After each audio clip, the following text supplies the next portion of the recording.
I'm going to ask you, I think, a question that will be of interest, I think, to the Crime Fiction Academy and to everybody else. You're not a crime writer, and yet so many of your novels deal with crime and mystery and, well, the dark places of our minds. I can't even really think of any writer of distinction who doesn't write about something that we would call crime. Going back to the ancient Greeks and their obsession with certain kind of ritualistic tragedy, always terrible, bloodthirsty crimes off stage. And then the great Shakespearean tragedies, of course, are all about crimes. Charles Dickens' novels mostly about crimes and very elegantly structured and in a way so that all of society is kind of drawn into a seemingly small crime, but Dickens can reach out and draw in all of society. And then in American literature, I think much of Faulkner turns upon crimes. Light in August, for instance, begins with the crime begins right before the novel begins, you know, in the first chapter, and then we see the movement of Joe Christmas toward his final punishment. So basically, I think serious literature addresses these transgressions in the social fabric, the sort of a rent or rip in the social fabric, and then many things come into play as in a drama, and so we're drawn to that. It's a little different from a mystery detective novel in which, say, the kind of novels that Ellery Queen wrote, which is sort of like the locked room mystery. That's more like a puzzle. And it doesn't really involve society, it doesn't involve culture. So I'm less interested in that, but when I was in high school, I read a lot of Ellery Queen. I loved Ellery Queen, even though I don't write anything like that. And I was so shocked to discover there were two men who wrote Ellery Queen. Right. But there are, let's say, I mean, I'm trying to think of Blackwater, which revolves around, you know, and you've often used current events and things that have happened in our lifetime. That was Kennedy and Mary Jo Kopechne and a startling novel from the point of view of the girl. And it does not use the structure of what we would say, you know, that the genre of crime fiction, yet the overall, well, I don't know, if you talk about it rather than I talk about it, I mean, how you sort of, you know, came to that novel and how it... Well, each time I write a work of fiction, I try to find a new structure. But basically, my intention is always the same. It's to immerse the reader in the event, not to talk about it from the outside, as you would say, non-fiction about crime, which is seen at a little distance. Non-fiction crime writing usually begins after the crime is solved, and it's sort of, there's a little distance there. But the kind of writing that I would like to do is sort of eye level, where you're actually in the consciousness of one of the characters to whom the events are happening. Therefore, you don't know more than the character knows. It's like you're in this rushing river as the person, as the protagonist. And the experiences that people have at the extreme of what they can bear are astonishing, because many people discover that they're very courageous. But they discover that in an emergency they will do something that they didn't think that they would ever do. That's why one is led to write about literature of extremes, because it shows people not as they are in an indolent way, you know, at home, just in their own ordinary life, but in some extraordinary, well-lit arena where they're dramatizing the potentialities of the human spirit. And I've just written a new novella. You said I've written 56 novels, actually 57. But and in the new novella, I want to show a woman who you might see her in the park with a little boy, and she's a mother, and she's not extraordinary, she's not extraordinarily beautiful, she's not particularly striking, but when it comes down to it, she is so courageous to try to save her little boy from being abducted. Well, you read the novella too. And then she bears with her forever after with the scars, like her face has been scarred and her body's been disfigured. She is a person of extraordinary integrity and courage. She's like a heroine, but I don't really push it. I mean, it's not that I'm trying to elevate her in any obvious way. There are many people among us who are like that. And I want to write about those people. But I don't want to write about them from a distance. Like the Mary Jo Kopechne story is something that young woman experienced in her own existential being. And that's how I wanted to write the novel. You said that if you're writing from someone's point of view and you're following following their kind of journey to figure out or what they're doing. So do you write it in that way where you start it and just follow and let it carry you into this? No, I always know where I'm going. I always have a destination. I would no more start a novel or a short story not knowing the destination. I would just get in the car and drive randomly and wind up in Alaska. You know? I think that I want to be a very conscious and somewhat intellectual writer, even though I'm trying to evoke emotions on a somewhat primeval level. I'm more like James Joyce than I am D.H. Lawrence. They're both great writers.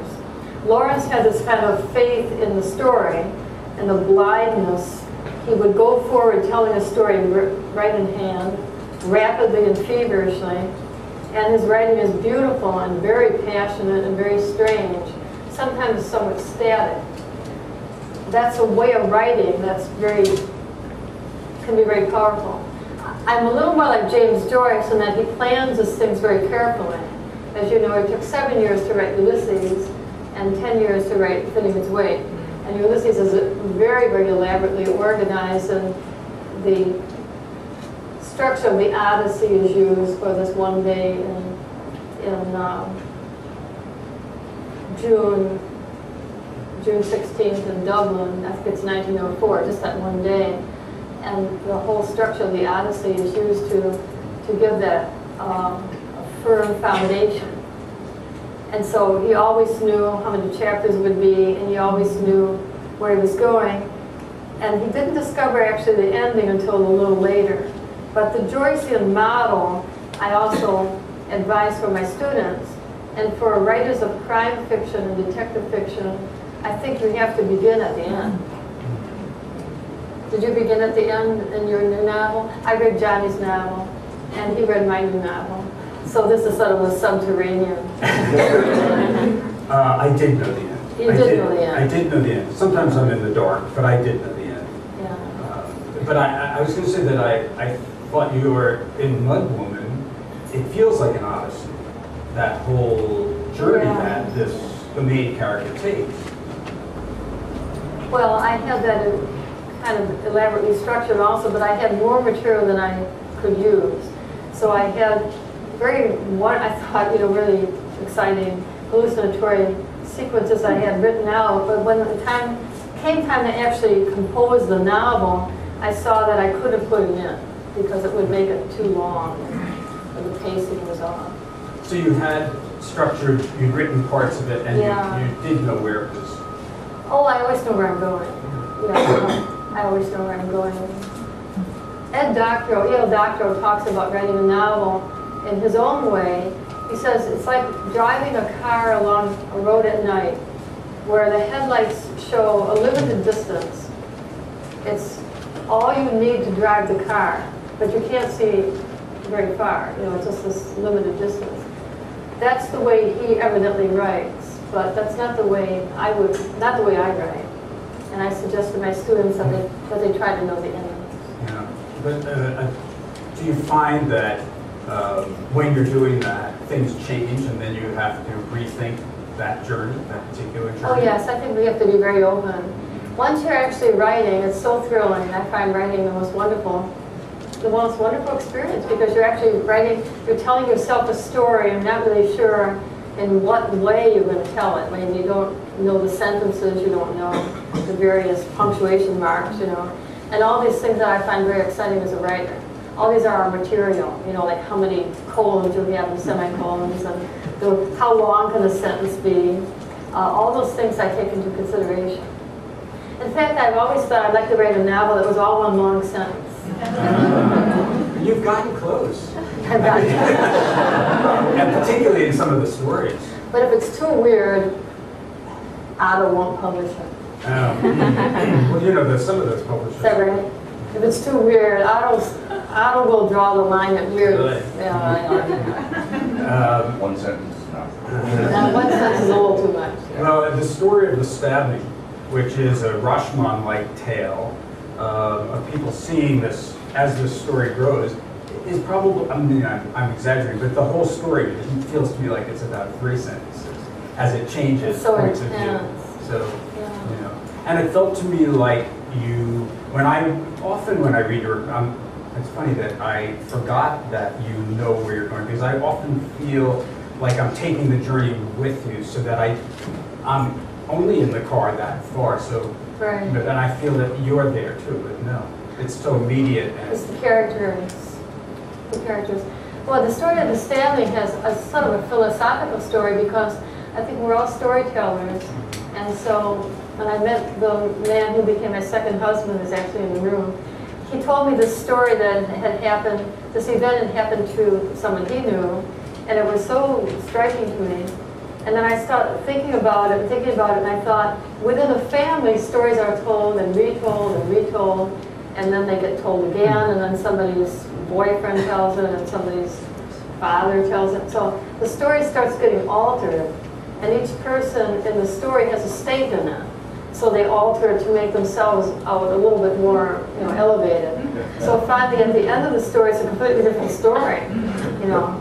And so the little girl grows up, she becomes a college student. She's been hearing the story, a family story, most of her life. And she sees how the story alters, so that you never ever will really know what the story was, because it's been changed so much, unless you were the eyewitness. And even eyewitnesses don't always know. And then you come to doubt the eyewitness anyway, so. And you wonder what the eyewitness Because it's I mean, this is just one story, but it brings in the way Mud Woman does, political issues, gender issues, all sorts of things in that little story, and Mud Woman certainly does, and racial issues. But you were just talking about sort of stealing things, and so I was reading this. I was? You said, well, no, you were talking about taking people's stories. I didn't say I was stealing it. Well, I did. I didn't say that. My husband told me the story. He told me like 19,000 stories, and I just worked on one. And thank God there was one good one. He's got many stories, and he'll just, you know, if you want to meet him, he's right here. He's got lots of stories, and not enough time to write them. Well, I was just reading this, and I thought I loved this quote. You said, "I believe that any form of art is a species of exploration and transgression. To write is to invade another's space. Art, by its nature, is a transgressive act, and artists must accept being punished for it.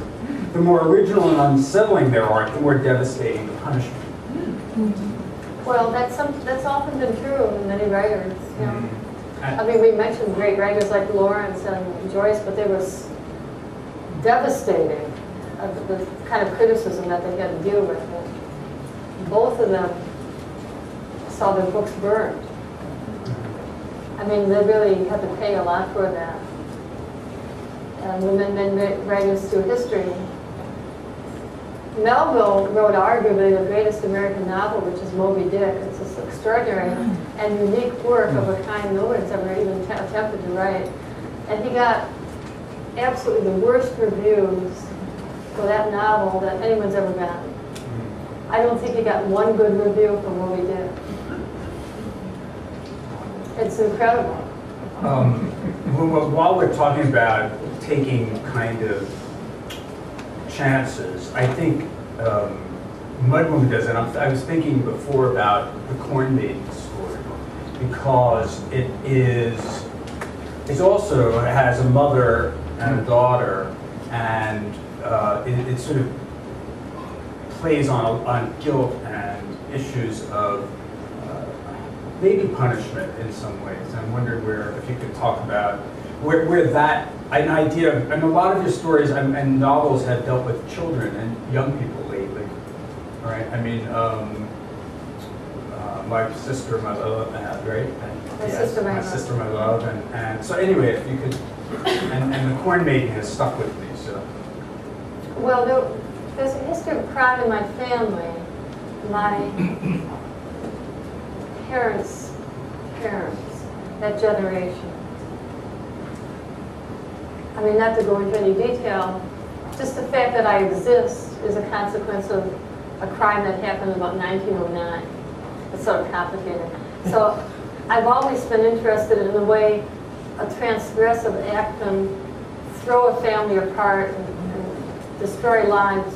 So these people are sort of flung apart, but then they start a new life, or they have to move, and they start a new life here, and then they bring out some new event happens as a consequence of the crime. The crimes were both crimes of murder. Somebody died, but as a consequence, other people had new life. You know, so it's kind of complicated. So when I write about crimes or murders, there's usually some violent act that has like a ritualistic element to it. It sort of sets the plot in action, but it's not the essence of the story. It's just the beginning of the story. And what do we make of violence, and how do we reconstruct the life after the violence? And it was my grandmother about whom I wrote in the Gravedigger's Daughter also, who came very close to being murdered when she was 14 years old. She was very, very close to being murdered. And I've written about that phenomenon a bit, and Mud Woman is in that tradition, where Mud Woman is just a name for this woman whose name is Meredith, and she always thinks, you know, my life is some strange gift because I was really meant to die. And so her life is sort of unreal, and it's like a posthumous life. And my grandmother, to whom this actually happened, never, ever, ever talked about it. And we only found out about it, I only found out after she had died. And so she never, ever talked about her personal life. She was a quintessentially wonderful grandmother who lived for her grandchildren. She was so loving. I mean, I get tears in my eyes. I have a picture of her in my windowsill. But her whole life was a secret.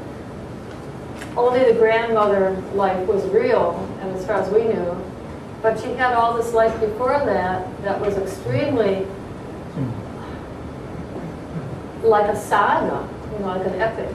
She had lots of adventures, but they only come out after she died. So when I wrote Mud Woman, it was sort of in that tradition where somebody tries to kill her, but it doesn't work, and so she comes back, and she's then resolved to live and to persevere. And once you've had an experience like that, you consider your life a gift, and also sort of unreal. You know, she always feels, Mud Woman sometimes feels that things are somehow not real, you know, and she's playing a role. She's quite elevated. She's such a selfless person. She becomes a department chair of a distinguished university. She becomes a dean. Then she's president of this distinguished university. She's the first woman president of this Ivy League university in the long history of the university. So she's got all this responsibility, and she's very strong, but then she can't keep down, the repressed memories start to come up at that point. Because even though you're strong, you're not that strong, and you're always vulnerable. You once talked about secrets and how we all have secrets and we all have mysteries, and how that, when it was in talking about the fact that things that made you want to write certain kinds of stories. Do you know what I mean there? Well, I think this urge to tell stories is something very inborn, you know. But then the kinds of stories that we tell may be more determined by our families or our particular backgrounds. But some people are born storytellers, and you meet them and they have stories to tell, and they're just mesmerizing, and you want to hear them. But they're maybe not people who write. They just talk, and they're very wonderful storytellers.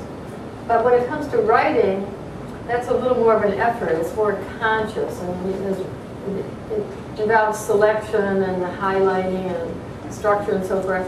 So the natural-born storytellers often don't want to do that. You know, it's just a little too much.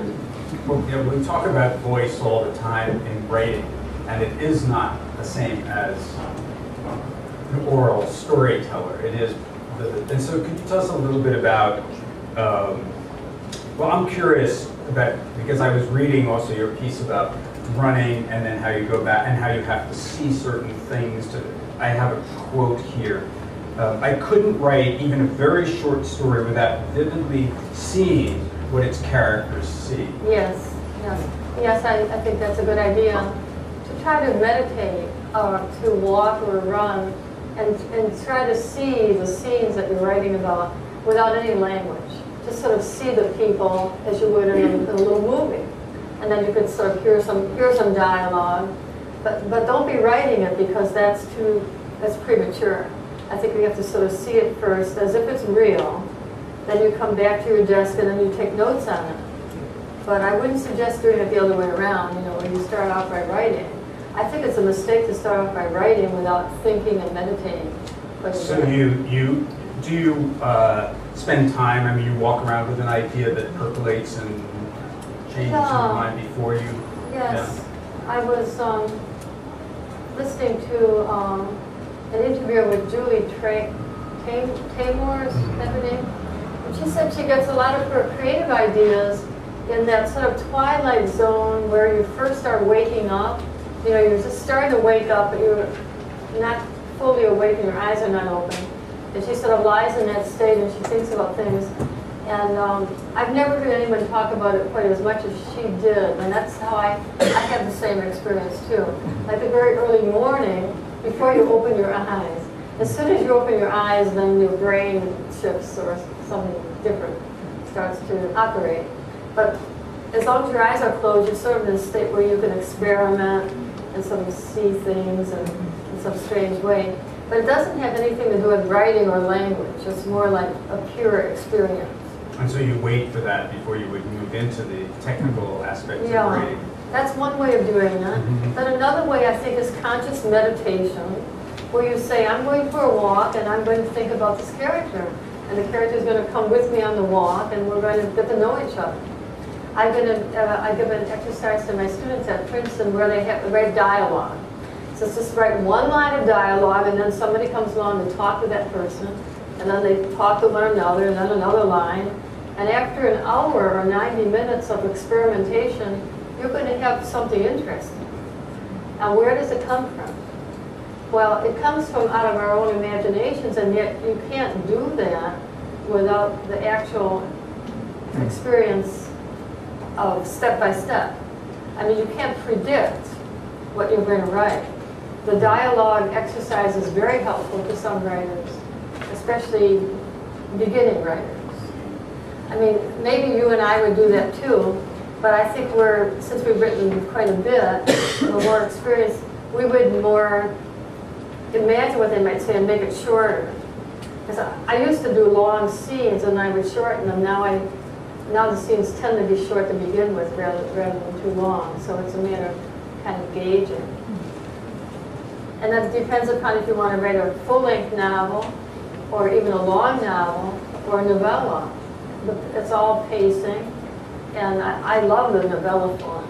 Yeah. I love it. I love short chapters. If a chapter could be this long, I would love that. 2 pages, 3 pages, 1 page, you know. They have a novella that's like you have a fuse and you strike a match and you light it here and it just starts burning and goes right along with the fuse to the very end, you know. That kind of movement is very exciting to me.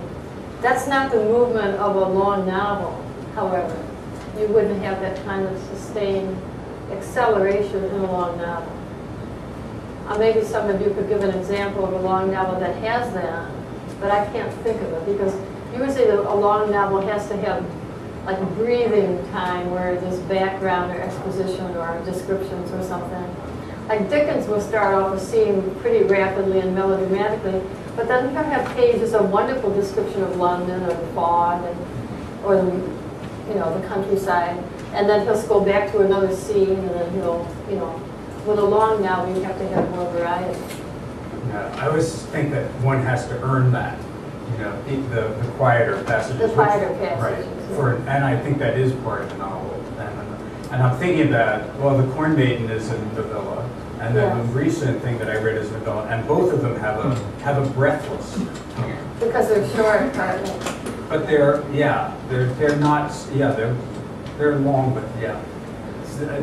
I'm trying, I mean, a novella to me somehow scares me, even though I love reading them. I can't imagine writing a novella because I would stop.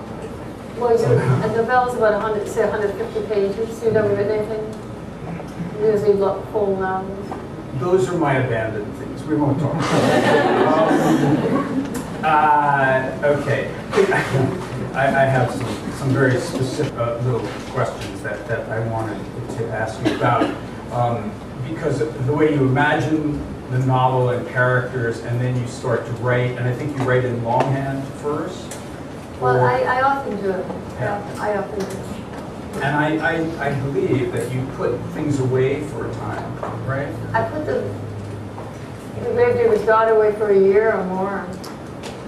And then you come back and so you rewrite though quite a bit.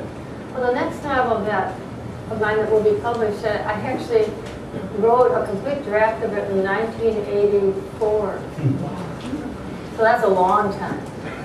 And I would go back and look at it every couple of years, and I would get kind of excited and think, I'm going to revise it, rewrite it, and finish it. And then I would put it away again because it wasn't quite time. But then back in January of this year, I just got so excited. I had an idea that would sort of transform it. So I rewrote that, and that was after how many decades? You know, it's really amazing. But I had a novel all finished, and that's an ideal situation, and then to rewrite it after many years. And you put it away because it was not working, or you? I'm not sure. I think I got more excited about something else that I was doing. But this is a multiple murder mystery. There are more than one. There is more than one murder in this. This is I wouldn't call it a crime novel, but there are murders in it. It's set in Princeton in 1905 and 1906. And it has to do with, well, I don't want to go into much detail about it, but when we talk about crime fiction, it's kind of interesting because there are crimes in the world that are so enormous that they fall outside the compass of crime fiction. You know, one thing that, if there are crime writers in the room and readers in the room, one thing that's very interesting about crime fiction is it focuses upon individuals with a great loving concentration. And so it's like a magnifying glass. Like this crime happened to, say, a little girl's murder, and there's a magnifying lens, and we have an investigation, we have a detective, we have parents, we have a villain, we have a murderer who might get caught or might not get caught. In other words, there may only be about 5 or 6 people in the whole book, really. But in the actual world, as you know, people die every day. They die all the time. Sometimes they die in mysterious ways, and almost nobody cares. And then there are people who die en masse, people who die all together in wartime situations. And that magnifying glass is not brought to bear on these people. So crime fiction is art that elevates the individual in a way that life doesn't. In fact, I was reading, to my horror, I was reading about all the crime in Mexico. Did you read that in today's New York Times? Like, every day, there are like 39 men who are beheaded and their hands are cut off and they're dumped at the edge of town or behind the McDonald's or by somebody's house, or by an upscale shopping mall. Some bodies are there. This is their way of life there, and these people who've been murdered don't have probably anyone who's going to be trying to investigate and find out who killed them. There are too many of them. And crime fiction can't deal with that. Well, I was just thinking, but that what would happen if a crime fiction, specifically a crime fiction writer, were to look at that, how they would structure it. You know, I mean, I think there would be a way to structure, but it would create this smaller world where where everything has a cause and effect, which in the real world doesn't always have that particular kind I of. guess I meant from the point of view of the victims. When you have 45 victims and 70 victims and 20 victims and 19 victims, you know that the idea of the victim is lost because it's like a statistic rather. And with classic crime fiction, if one person dies and maybe two people die, there's a lot of attention focused on that. And I think that's wonderful. I think that's why we read it. We don't really want to read about 200 people decapitated. I mean, that's depressing in a very profound spiritual way because it suggests that there's no meaning to human life. But detective fiction and mystery and crime fiction always puts value on human life and there's meaning. And usually in the last chapter, there's some sort of justice. You know, yes, so I think that's why people love it. That's why people love it. It puts the world in justice, order. You know, it gives us back some faith, Yes. even in the darkest Yes. things. Whereas the situation in Mexico is so close to chaos, art really can't handle chaos. Art, it's beyond the ability of the artist to deal with something like that. At least that's my opinion. Somebody might disagree with me. I was thinking in the novella that I read, it's a small cast actually. Very small. But and it feels horrific through almost the whole thing, and then you do give us hope and light, just a little bit at the end of it. It's a plausible ending rather than a happy ending. Yeah.